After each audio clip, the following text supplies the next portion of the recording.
Capítulo 276. A prefeitura de Sivelaus estava localizada a oeste do reino de Loen, do outro lado da cordilheira Ornacis da República em Tis. E em Beclund havia uma rua com seu nome, na orla do Burgo Imperatriz, onde ficava a sede do departamento de polícia da capital. Muitas pessoas escolheram se estabelecer aqui para ter paz de espírito, e Rafterpound foi uma delas.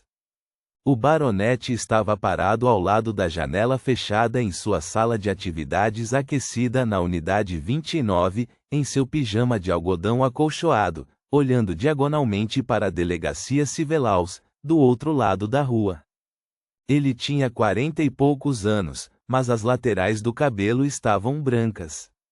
Ele tinha olhos inchados e rugas claras no rosto. Seu corpo exalava constantemente o cheiro de álcool.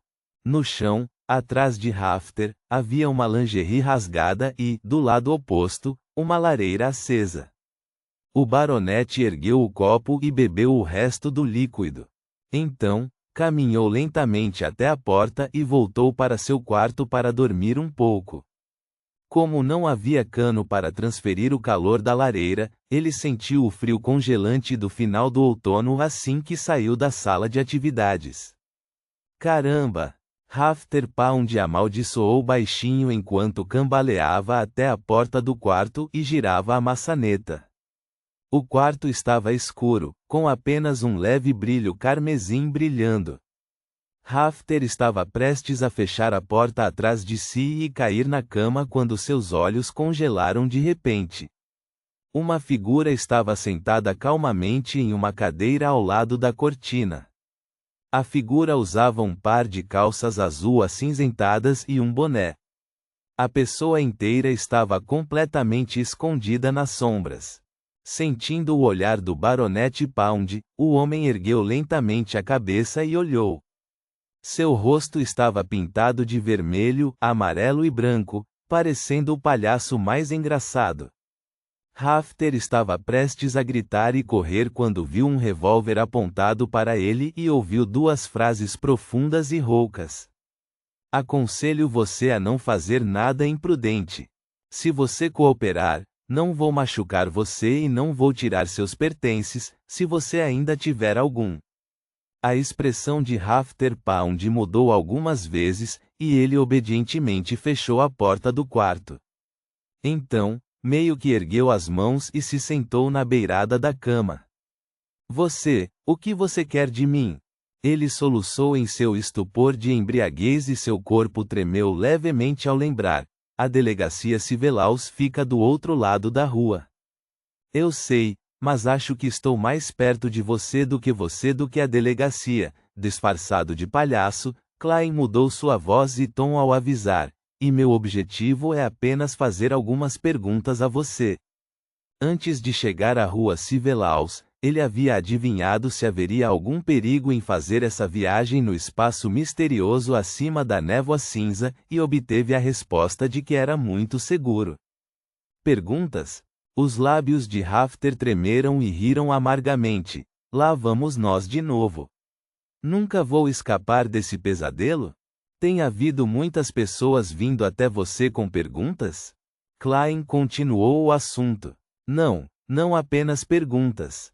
Depois que meu tio, o honrado velho Visconde, faleceu, muitas coisas aconteceram comigo. O amável velho mordomo renunciou sem motivo e desapareceu. Esses servos e criadas mudaram um após o outro sem aviso, tornando-se estranhos e frios. Eles estavam procurando alguma coisa. Sim, eles estavam procurando alguma coisa. Eu não tinha nem 10 anos naquela época. Tudo o que pude fazer foi observar e não ousei contar a ninguém. Tive medo de nunca mais acordar. Rafter respondeu como se estivesse à beira de um colapso. Procurando por algo? Eles estavam procurando a estrutura subterrânea ou os tesouros da família Pound, como as características do Beyonder e itens místicos enterrados perto do espírito maligno. A família real e as igrejas devem ter percebido isso, pois os superiores devem saber sobre a lei de conservação e indestrutibilidade das características do Beyonder. Já que a família Pound estava em ruínas, essas coisas deveriam ter sido devolvidas, certo? A menos que o velho Visconde pagasse um preço alto e comprasse algumas outras características raras de Beyonder e itens místicos da mesma sequência para esconder a questão da estrutura subterrânea. Depois que Klein terminou de ouvir em silêncio, ele gerou muitos palpites. Ele parecia relaxado, mas na realidade, poderia atacar a qualquer momento. Há quanto tempo isso está acontecendo? Não sei, não sei. Há rostos ao meu redor que não conheço. Como posso ter certeza de que as pessoas restantes também não estão em conluio? Eu fingi não notar nada. Depois de tremer por alguns anos, fui seduzido por eles a beber, fazer sexo, jogar, fumar maconha e todo tipo de coisa que me faz parecer um pedaço de lixo. Rafter Pound deu uma risada um tanto maluca. Eles estão finalmente aliviados e não estão mais me observando.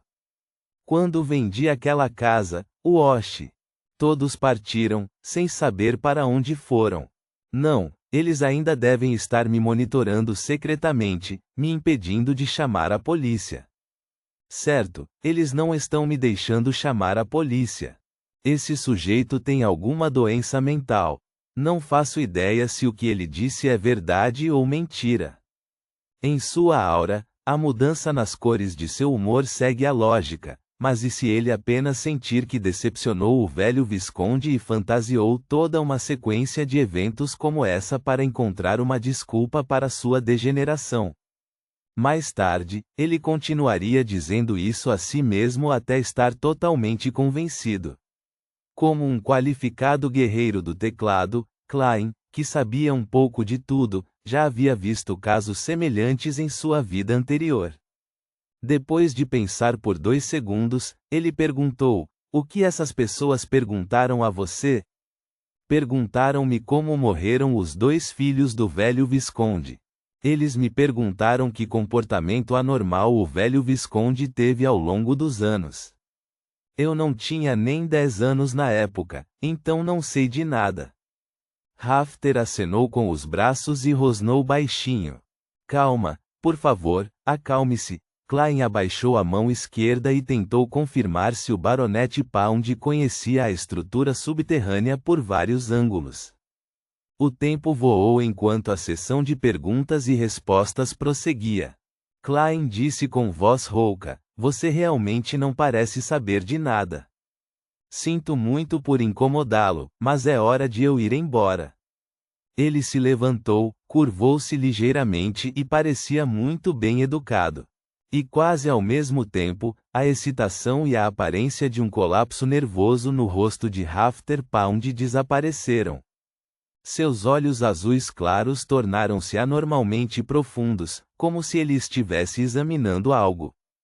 Quando ele viu o intruso prestes a se endireitar, ele imediatamente voltou ao seu desempenho anterior: tristeza, raiva, loucura, amargura e neuroticismo. Naquele momento, uma voz misteriosa de repente ressoou em seus ouvidos. "Carmesim." Klein injetou espiritualidade em um amuleto do sono e o jogou em Rafter com a mão esquerda desarmada. Em meio a crepitações nítidas, uma forte sensação de serenidade se espalhou, envolvendo o baronete, fazendo-o fechar os olhos involuntariamente e cair fraco na cama. "Desculpe. As perguntas anteriores são para a comparação do que se seguirá. Em seguida, é o processo de entrar no seu sonho e canalizar o espírito." Klein deu um tapinha no pijama de Rafter e, com a mão no peito, fez outra reverência. Então, ele usou o amuleto do sono e entrou no sonho de Rafter como um pesadelo. No mundo cinzento, fragmentário e constantemente reluzente, Klein caminhou sobriamente ao lado de Rafter, observando-o ver os rostos vazios dos criados e criadas que não tinham traços faciais enquanto emitiam vibrações anormais e assustadoras. Ele viu Rafter virar a cabeça apenas para sempre ver um rosto velho olhando silenciosamente para ele, observando-o se encolher no canto, tremendo, e sendo envolvido por uma sombra, pouco a pouco. Isso corresponde ao que ele havia descrito anteriormente. Klein tentou guiar o sonho para dar sentido à situação, mas era como se o Baronet Pound tivesse um trauma psicológico muito sério sobre esses assuntos. Qualquer pequeno estímulo o faria gritar e correr como um louco em seus sonhos. Isso tornou impossível para Klein obter mais informações. Assim, ele se retirou do sonho e lançou outro amuleto do sono em Rafter Pound, antes de retirar o extrato de amanta e outros materiais, em preparação para canalizar seu espírito em um ritual mediúnico.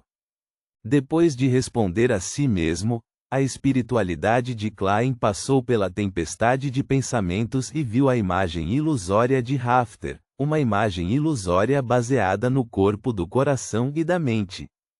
O que o velho Visconde disse a você antes de morrer? Klein hesitou por um momento antes de perguntar. Rafter Pound respondeu confusamente: ele quer que eu mantenha a família. O que mais? Klein perguntou novamente em tom de afirmação deliberada. Ele queria que eu me lembrasse da glória dos ancestrais, Rafter respondeu inexpressivamente. Klein assentiu e perguntou: o que aquelas pessoas estavam procurando? Não sei, Rafter deu a mesma resposta.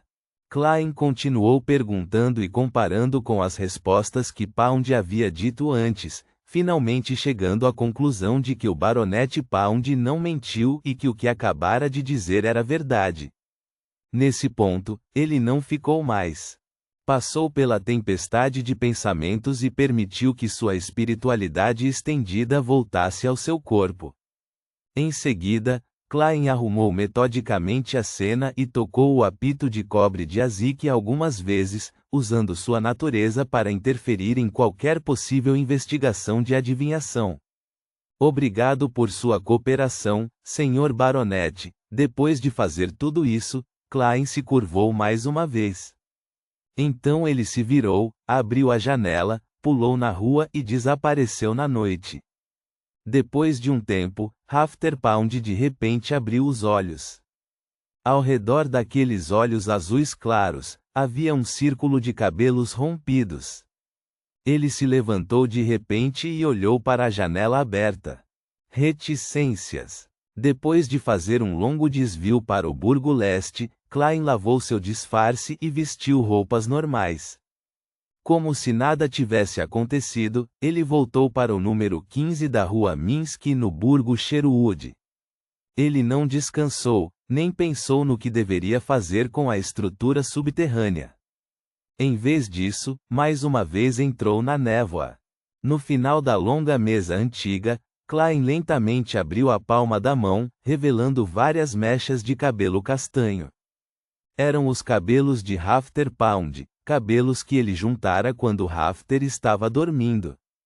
Ainda há a etapa final, confirmar com a adivinhação acima da névoa cinza. Klein murmurou silenciosamente para si mesmo, então conjurou uma caneta e papel. Anotou o conteúdo que já havia pensado antes. O futuro de Rafter Pound. Eu quero ver o que vai acontecer com você no futuro para confirmar o passado. Klein recostou-se na cadeira e começou a recitar a declaração divinatória.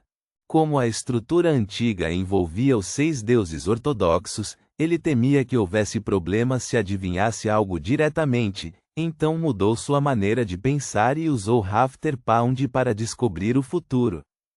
Ponto.